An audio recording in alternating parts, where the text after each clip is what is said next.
السلام علیکم، welcome to my channel novel lab voice. تو آئیے سنتے ہیں آج کی ویڈیو میں فروہ مشتاق کا خوبصورت ناول عشق کی پہلی منزل۔ آج میجبیں کے کوٹھے پر اس لڑکی کی بولی لگ رہی تھی جس نے ساری زندگی اپنی عزت و ناموس کی حفاظت کی تھی۔ سب تماشائیوں کی نگاہیں اس لڑکی پر تھیں، معصومیت جس کے چہرے سے عیاں تھی۔ آنسو زمین پر گر رہے تھے۔ شروع کریں۔ میجبیں کی مکرو آواز گونجی تو اس نے روتے ہوئے آنکھیں میچ لی۔ 2 لاکھ، 5 لاکھ، 7 لاکھ۔ وہاں موجود سب لوگ اس انمول لڑکی کا مول لگانے میں ایک دوسرے سے بڑھ رہے تھے، لیکن ان میں بس ایک وہی ساکت بیٹھا اس لڑکی کے لرزتے ہاتھ کی پشت پر گرتے آنسو دیکھ رہا تھا۔ ایسا نہیں تھا کہ اس نے خوبصورت لڑکیاں نہیں دیکھی تھی، مگر سامنے کھڑی لڑکی میں کچھ الگ اور منفرد تھا۔ 10 لاکھ کی آواز پر میجبیں کی باچھیں کھل گئی اور لڑکی کا جھکا سر مزید جھک گیا۔ اللہ جی پلیز نہیں، وہ روتے ہوئے رب کے حضور دعاگو تھی۔ 50 لاکھ۔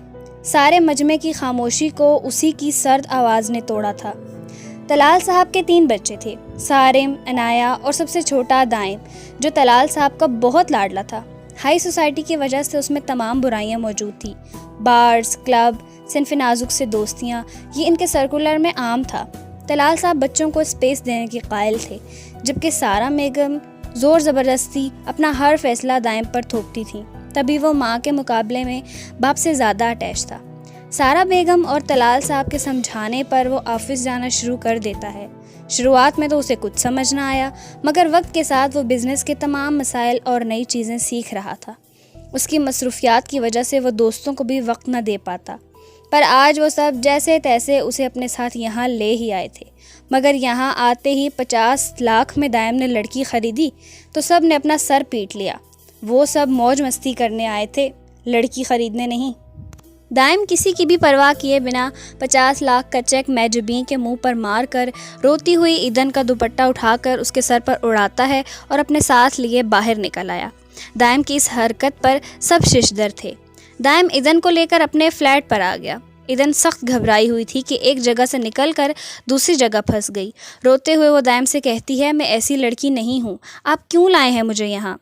یہاں کھانے پینے کا تمام سامان موجود ہے، آپ کو کوئی پریشانی نہیں ہوگی، یہاں کوئی نہیں آئے گا، آپ یہاں محفوظ ہیں، آرام سے رہ سکتی ہیں۔ دائم نرمی سے اسے سب بتا کر دروازہ بند کرنے کی تلقین کرتے چلا گیا اور وہ اس فلیٹ میں تنہا رہ گئی۔ دائم آدھی رات تک بے مقصد سڑکوں پر گاڑی گھماتا رہا۔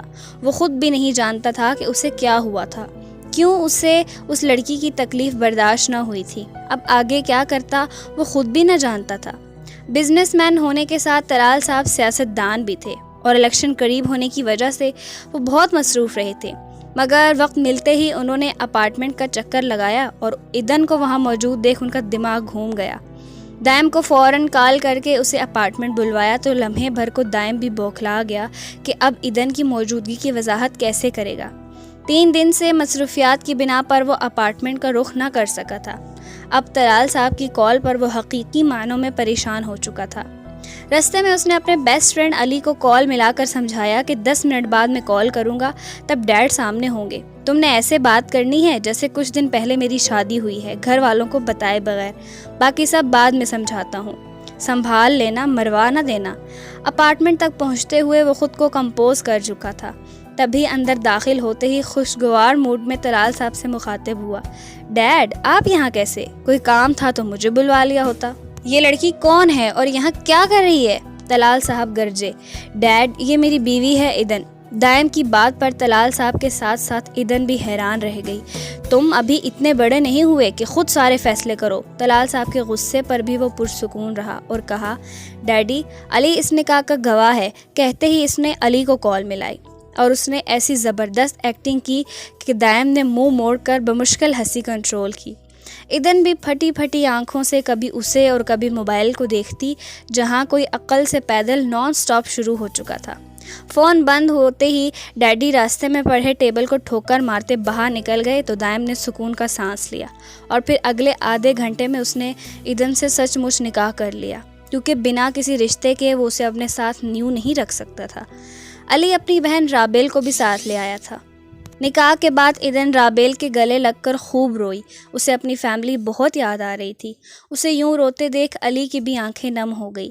سب کے جانے کے بعد دائم نے کمرے کا رخ کیا. ایدن سخت گھبرائی ہوئی تھی، جس پر دائم اسے تسلی دیتا ہے کہ فکر نہ کریں، اس رشتے کو قبول کرنے میں آپ کو بھی وقت لگے گا. میں سمجھ سکتا ہوں آپ کی کیفیت، آپ جتنا چاہیں وقت لے لیں، تب تک ہم دوست بن کے رہیں گے. دائم کی تسلی کے بعد وہ کافی نارمل ہو گئی. دائم نے پوچھا، ایدن آپ وہاں اس جگہ کیسے پہنچی تھی؟ جس پر ایدن کی آنکھوں میں آنسو آ گئے اور اس نے بتانا شروع کیا کہ وہ نواب عالم کی اکلوتی اور لاڈلی بیٹی ہے. اس کے چچا نے اپنے بیٹے جہانگیر کے لیے رشتہ مانگا تھا جس میں دنیا کی ہر برائی موجود تھی. انکار پر جہانگیر نے غصے اور نفرت میں باقاعدہ پلان کر کے کالج کی قریبی مارکیٹ سے اغوا کر کے اسے کوٹھے پر پہنچایا تھا. دائم کو سخت افسوس ہوا کہ ایک معصوم لڑکی نے کیا کچھ جھیلا تھا. اس نے بے اختیار ہی ایدن کے گرد بازو پھیلا دیے تو ایدن بھی اس کے کندھے سے سر ٹکائے پھوٹ پھوٹ کر رو پڑی. دائم کے پاس تسلی کے لیے الفاظ نہ تھے، وہ بس اس کا سر تھپ تھپاتا رہا. اگلی شام دائم ایدن کو مارکیٹ لے گیا کیونکہ ایک ہفتے سے وہ ایک ہی سوٹ میں ملبوس تھی. مارکیٹ میں اسے ڈیڈی کے سیاسی حریف کا بیٹا اسد لغاری ملا، جس نے ایدن کو پہچان لیا کیونکہ اس وقت کوٹھے پر وہ بھی موجود تھا. ایدن دائم سے درخواست کرتی ہے کہ مجھے میری فیملی سے ملنا ہے، جس پر وہ کہتا ہے میں وقت نکال کے ان سب کو ڈھونڈوں گا، فکر نہ کریں. ایدن کافی پریشان تھی کیونکہ اس کے ابو اور بھائی کے نمبر جو اسے یاد تھے وہ بند ہو چکے تھے. اسد لغاری طلال صاحب کے آفس جا کر مٹھائی کا ڈبہ دیتے انہیں کہتا ہے آپ کا بہت بڑا ظرف ہے کہ طوائف کو خرید کر بہو بنا لیا. اس پر طلال صاحب نے سخت عشق کے عالم میں اسے آفس سے دفع ہونے کے لیے کہا. اگلے ہی دن نیوز اور اخبار میں دائم طلال کے طوائف سے نکاح کی خبر ہر جگہ پھیل گئی، لیکن طلال صاحب نے پریس کانفرنس کر کے اس بات کو بے بنیاد قرار دیتے بہت جلد بہو سے ملوانے کے لیے ایک گیٹ ٹوگیدر کا اعلان کیا.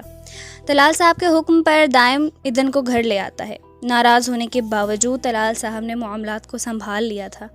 سارا بیگم نے ایدن کو قبول کرنے سے صاف انکار کر دیا کیونکہ انہوں نے دائم کے لیے اپنی بھانجی نیہا کا سوچ رکھا تھا. سارم جو انگلینڈ سے پاکستان آیا ہوا تھا وہ ایدن کو اچھا ویلکم کرتا ہے اور اس کا بہنوں جیسا خیال رکھتا ہے. رابیل ایدن کو سمجھاتی ہے کہ تمہیں سب سے خود دوستی بڑھانی ہے، انکل کو ڈیڈی کہو، گھر کے معاملات پر نظر رکھو، آہستہ آہستہ سب ٹھیک ہو جائے گا، یہ گھر تمہارا ہے، اسے اپنا سمجھ کر ٹریٹ کرو. دائم کو میٹنگز کے سلسلے میں ملک سے باہر جانا پڑا. رابیل کی تقریر کا اچھا خاصا اثر ہوا تھا. ایدن نے طلال صاحب سے اچھی خاصی انڈرسٹینڈنگ بنا لی تھی، جس پر سارا بیگم کو خون کھول جاتا اور انہوں نے ایدن کو راستے سے ہٹانے کا پلان بنایا. دائم سرپرائز دینے کے لیے ایدن کو بتائے بغیر پاکستان آ جاتا ہے، مگر گھر پہنچتے ہی سارا بیگم اسے ایدن کی پازیٹیو رپورٹ دکھا کر کہتی ہیں کہ بیٹا میں بہت خوش ہوں، اس گھر میں رونق لگ جائے گی، اب مجھے کوئی گلہ نہیں.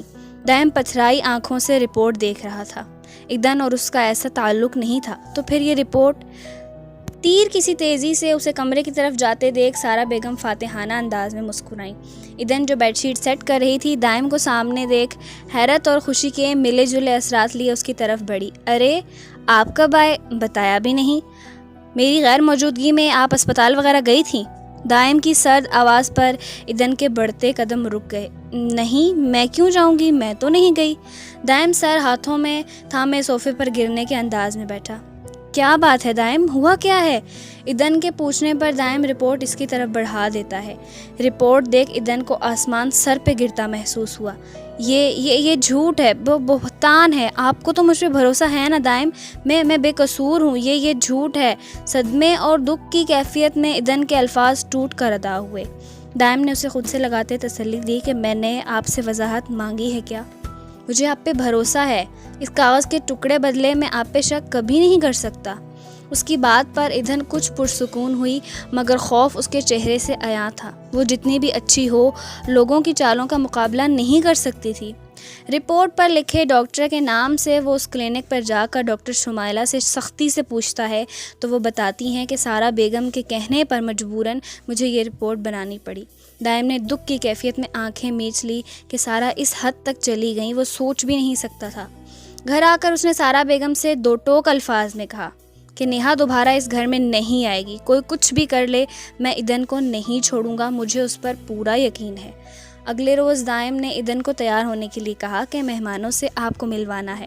ایدن جب لاؤنج میں آئی تو اپنے ابو نواب عالم، بھائی عبداللہ اور ماں کو دیکھ ان سے لپٹ کر روئی۔ عالم صاحب کی آنکھیں بھی نم ہو گئیں۔ ایدن کی امی اسے سب پوچھتی ہیں کہ تم خوش ہو نا، جس پر ایدن مسکراتے ہوئے کہتی ہے کہ سب بہت اچھے ہیں اماں۔ ایدن ماں کو بتاتی ہے کہ یہ سب جہانگیر نے کیا، میرا کوئی قصور نہ تھا، جس پر اس کی ماں نے اسے گلے لگاتے کہا ہم سب جانتے ہیں بیٹا، دائم آیا تھا ہمارے پاس، بہت اچھا بچہ ہے۔ ایدن میکے جانے کے لیے بیگ پیک کرتی ہے تو دائم اسے کہتا ہے کہ آپ صبح سے شام تک وہاں رہ لیا کریں، پر رکنے نہ جائیں، مجھے عادت ہو گئی ہے آپ کو واپس آتے ہی سامنے دیکھنے کی، جس پر ایدن کچھ خفگی سے سامان واپس رکھ دیتی ہے، مگر دائم کا روکنا اسے بہت اچھا لگا تھا۔ سارم کو رابیل اچھی لگتی ہے، جس پر ایدن، دائم اور سارم طلال صاحب سے رابیل کے رشتے کے متعلق بات کر کے منا لیتے ہیں۔ سارم نے 1 مہینے میں ہی شادی کر کے رابیل کو ساتھ لے کر انگلینڈ جانا تھا۔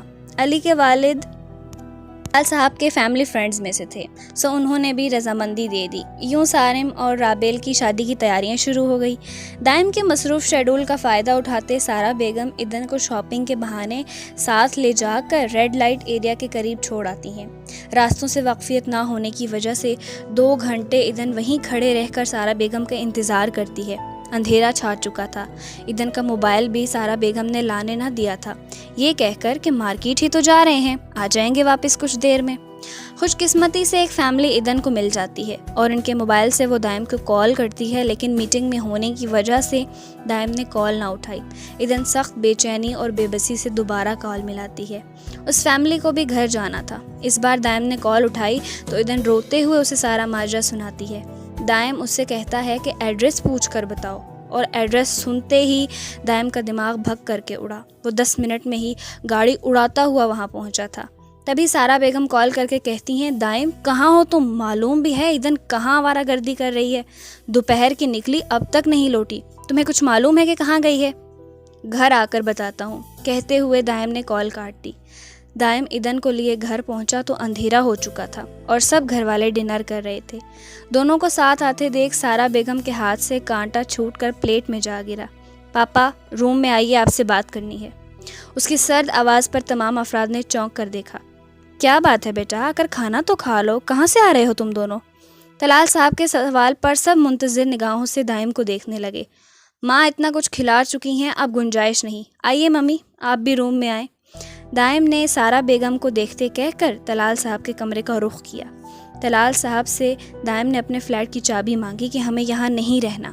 وجہ پوچھنے پر دائم نے سب ماجرا سنایا کہ کیسے ممی ایدن کو وہاں چھوڑ آئی تھی، یہ جانتے ہوئے بھی کہ اسے راستے نہیں معلوم۔ ریڈ لائٹ ایریا کا نام سنتے ایدن نے پھٹی پھٹی آنکھوں سے سارا بیگم کو دیکھا اور بھاگتے ہوئے روم سے نکل گئی۔ طلال صاحب نے شوق اور صدمے کی کیفیت میں سب سن کر سارا بیگم کی طرف دیکھا۔ یہ جھوٹ بول رہا ہے، کیا ثبوت ہے تمہارے پاس؟ انہوں نے دائم کے سامنے کھڑے ہوتے پوچھا، جس پر دائم نے ڈاکٹر شمائلہ کی ریکارڈنگ سنائی، جسے سنتے ہی سارا بیگم کا چہرہ سفید پڑ گیا۔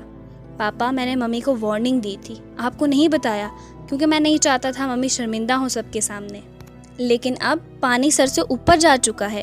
ایدن سے نفرت میں ہر لحاظ بھلا چکی ہیں، یہ بہتر ہے ہم یہاں سے چلے جائیں۔ سارم بھی تو لو میرج کرے گا، مجھ سے کیا پرابلم ہے ممی کو؟ نیہا میں کبھی بھی انٹرسٹڈ نہیں تھا، بھانجی کے پیار میں اولاد کا خیال بھول چکی ہیں ممی، دائم کہتے ہوئے اپنے کمرے کی طرف چل پڑا۔ توقع کے عین مطابق ایدن رونے میں مشغول تھی۔ دائم کو سمجھ نہ آیا کن الفاظ میں اسے تسلی دے۔ میں تو کوشش کرتی ہوں میری وجہ سے کسی کو پرابلم نہ ہو، پھر بھی ممی مجھ سے اتنی نفرت کیوں کرتی ہیں؟ اگر آپ نہ آتے تو کیا ہو جاتا؟ سوچ کے روح کانپ اٹھی ہے۔ ایدن ہچکیوں سے روتے ہوئے دائم کو کہہ رہی تھی۔ اس کی ایسی حالت پر دائم کا دل کٹ کر رہ گیا۔ بہت مشکل سے ایدن کو ریلیکس کر نیند کی گولی دے کر اسے سلایا۔ دوسری طرف طلال صاحب سارا بیگم کو سمجھاتے ہیں کہ ایدن شروع میں مجھے بھی پسند نہ تھی، پر اس کے آنے سے دائم کتنا بدل گیا ہے، ذمہ دار اور سلجھا ہوا۔ دائم کی وجہ سے ہی ایدن مجھے اپنے بچوں کی طرح عزیز ہو گئی۔ دائم نے تمام فالتو مشاغل چھوڑ دیے ہیں، سارے برے دوستوں سے رابطے ختم کر دیے ہیں۔